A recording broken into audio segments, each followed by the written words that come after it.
वैसा ही स्वरूप था जो स्वप्न में देखा, लेकिन वो इतने कोमल थे कि जब मैंने उनके चरणों को स्पर्श किया तो उन जितना कोमल मेरे खुद के बच्चे भी नहीं है। इस संसार में उन जितना कोमल कोई नहीं है प्रभु जी। अच्छा। तो उन्हें जब मैं वस्त्र पहनाती हूँ, मुझे ऐसे लगता है जो रेडीमेड वस्त्र हैं वो तो उनको चुभते होंगे, तो मैं इतनी विचलित रहती हूँ, पूजा करती हूँ, मुझे लगता है मेरे लड्डू गोपाल जी को ये ड्रेस चुभ रही होगी। तो प्रभु जी मैं अपना सब कुछ 100% देना चाहती हूँ पूजा करने में, लेकिन मुझे ऐसा लगता है ये मेरे लड्डू गोपाल जी को चुभ रहा होगा, या ये दूध जो मैं पिला रही हूँ ये गर्म है, छाले पड़ जाएंगे उनके मुंह में। तो प्रभु जी अब लड्डू गोपाल जी मैं ले गई, तो आज मुझे लगा कि बालिका राधा जी भी लेके जाऊं। तो अब मैं 33 वर्ष की हो गई हूँ, तो अब मुझे 19 दिसंबर को मैं लड्डू गोपाल जी को लेके गई। तो प्रभु जी मैं नमस्कार एंड जय हिंद मेरे साथियों, ये महिला लड्डू गोपाल जी के बारे में स्वामी अनिरुद्ध आचार्य जी को बता रही है, और बताते बताते ये महिला भावुक हो जाती है और रोने लग जाती है, और आप भी रोने लगोगे इस वीडियो को देखकर। अगर आप आस्तिक हो तो रोने लगोगे।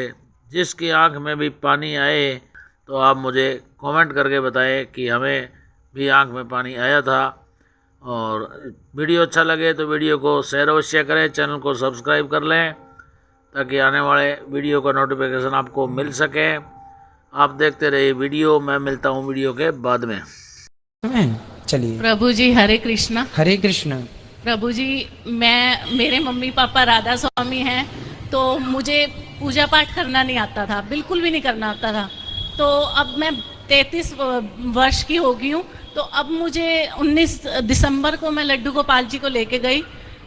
तो प्रभु जी मैं 37वें दिन जब मैं लेके गई लड्डू गोपाल जी को, 37वें दिन मैं स्क्रॉल कर रही थी यूट्यूब को, तो आपका लेक्चर मैंने सुना, मुझे बहुत ही अच्छा लगा। अब हम दोनों हस्बैंड वाइफ सुनते हैं। प्रभु जी हम ऐसी फैमिली से बैकग्राउंड है हमारा कि हमें ज़्यादा पूजा पाठ नहीं पता था, क्योंकि राधा स्वामी में मूर्ति पूजा नहीं की जाती। क्यों नहीं करते उन लोग मूर्ति पूजा? पता नहीं प्रभु जी, लेकिन मेरा सवाल ये है कि जैसे मैं करने लगी हूँ, मैं आपका सुनती हूँ, मैं यूट्यूब पे विधियाँ देखती हूँ, फिर पूजा करती हूँ। तो प्रभु जी मैं ये पूछना चाहती हूँ, एक उसमें आपने ये बोला था कि तुलसी के 1000 पत्ते लड्डू गोपाल जी पे उनसे स्नान कराना है, तुलसी के पत्तों से अर्चन। हाँ जी।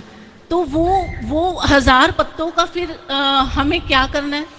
1000 पत्ते नहीं, आप तो 11 ही पत्ते तोड़िए। हाँ जी। और सारे पत्तों को श्रीमन्नारायण कहते हुए भगवान को अर्पित करते जाइए। हाँ जी। फिर वो पत्तों को आप लोग सभी प्रसाद पा लीजिए। हाँ जी। हाँ जी। वो प्रसाद है। और प्रभु जी जब 37वां दिन हुआ लड्डू गोपाल जी को मैं अपने घर लेके गई, तो मुझे राधा रमन जी के दर्शन हुए। हालांकि मैं राधा रमन जी को मैंने कभी नहीं देखा था, तो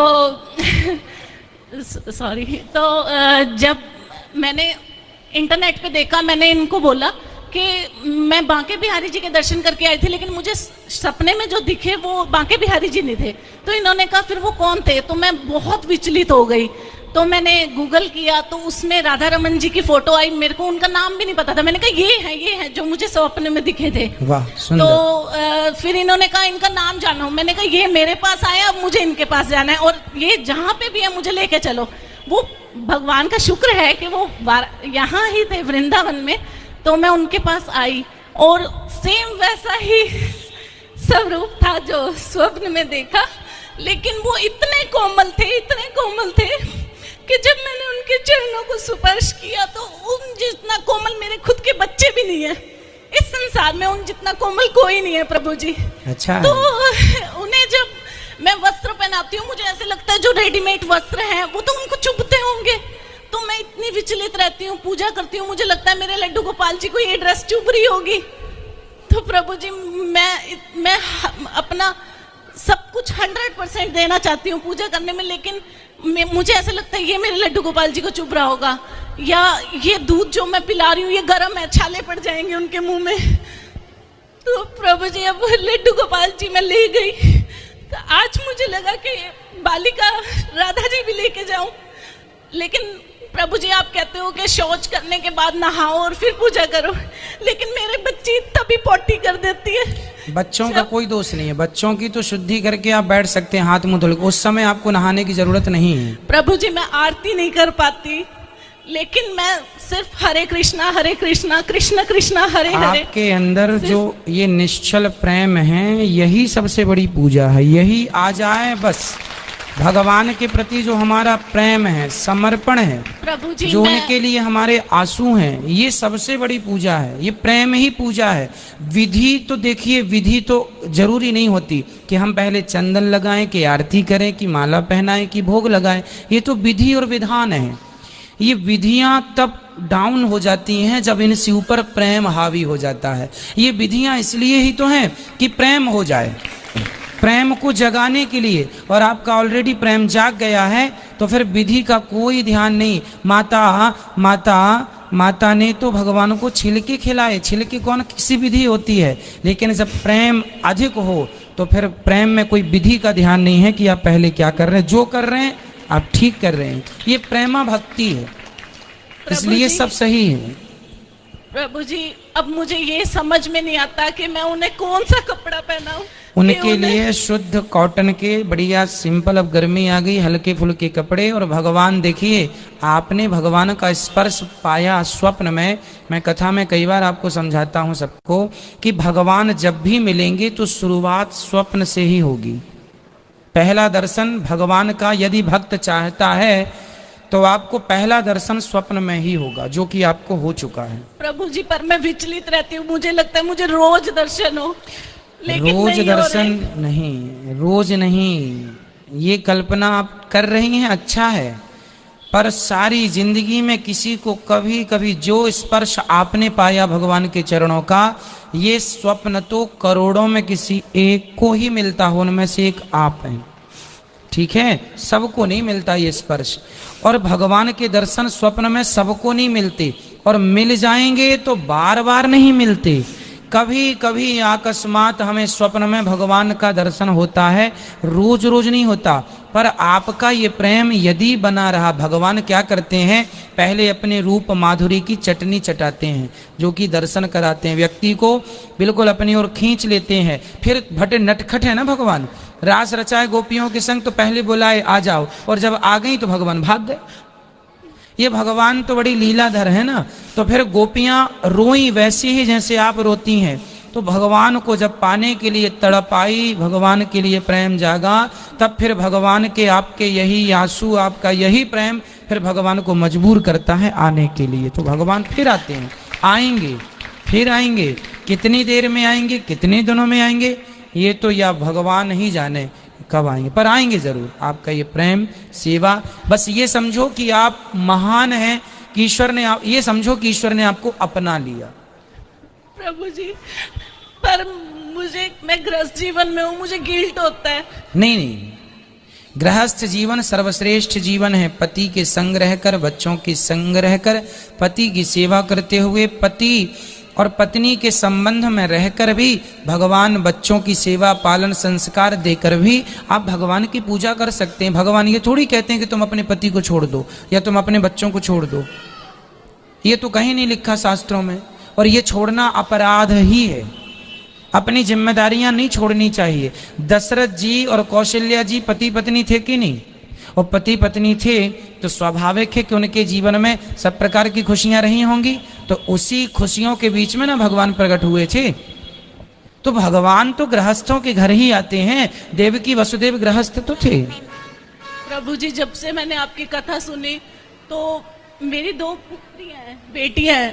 हालांकि मुझे पता था कि ये बेटियां हैं, तीसरे मंथ में मुझे पता लग गया था कि मुझे बेटी होने वाली है, क्योंकि हम स्विट्जरलैंड में थे, वहां पे बता देते हैं, फाइल पे लिख देते हैं कि पुत्री होने वाली है।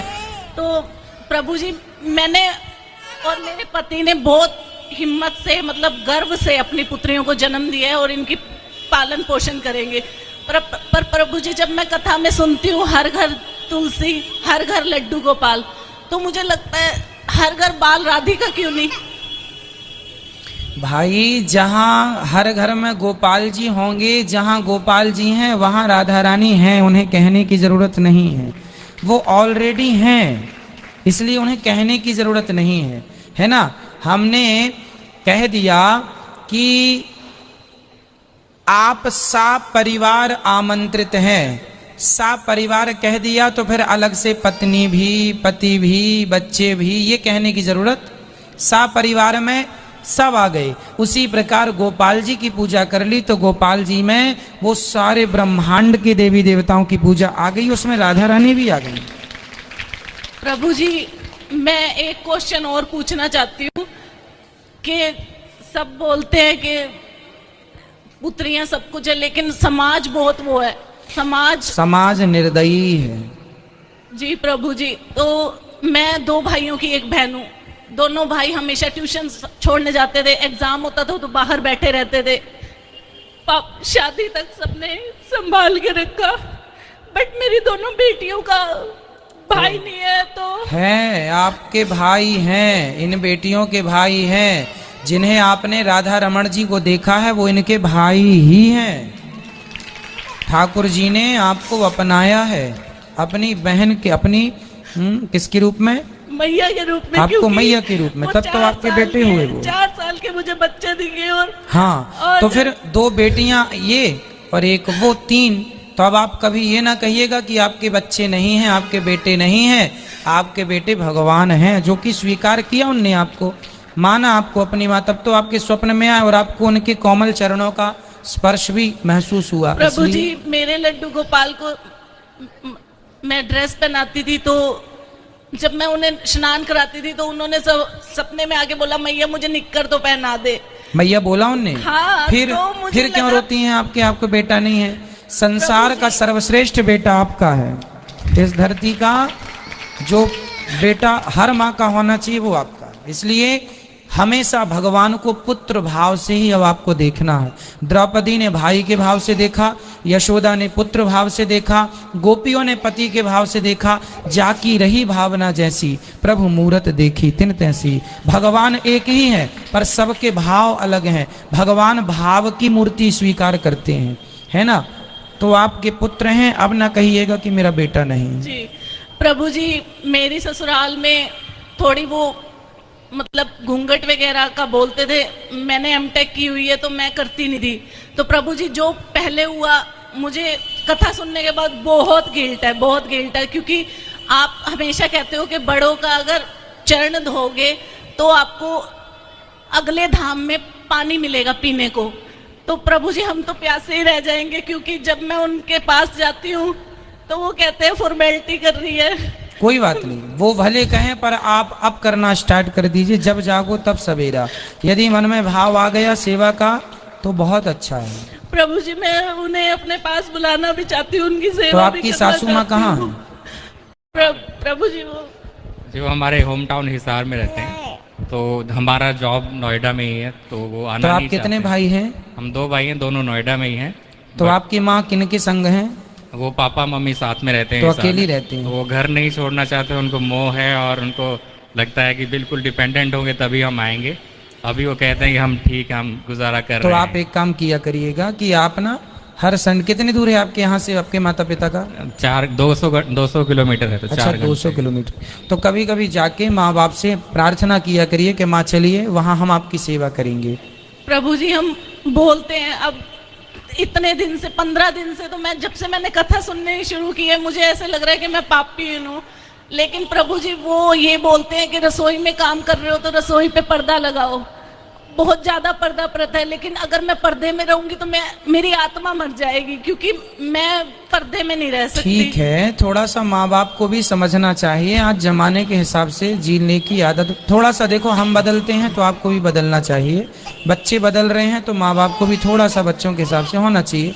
यदि आप आपकी सासू माँ कथा नहीं सुनती क्या? नहीं प्रभु जी। तो उनको कथा सुनवाइए और आप लोग जाया करिए। जब जाया करो तो आप घूंघट लेके साड़ी पहन के जाया करो उनके पास, ठीक है? तो उनको अच्छा लगेगा। फिर उनको बोला करो कि आप आइए, हम आपकी सेवा करेंगे। फिर धीरे धीरे उनको वृंदावन लाना शुरू कर देना, फिर कथा सुनवाना शुरू कर देना। प्रभु जी यदि इतना हो जाएगा तो फिर ये प्रश्न ही खत्म हो जाएंगे।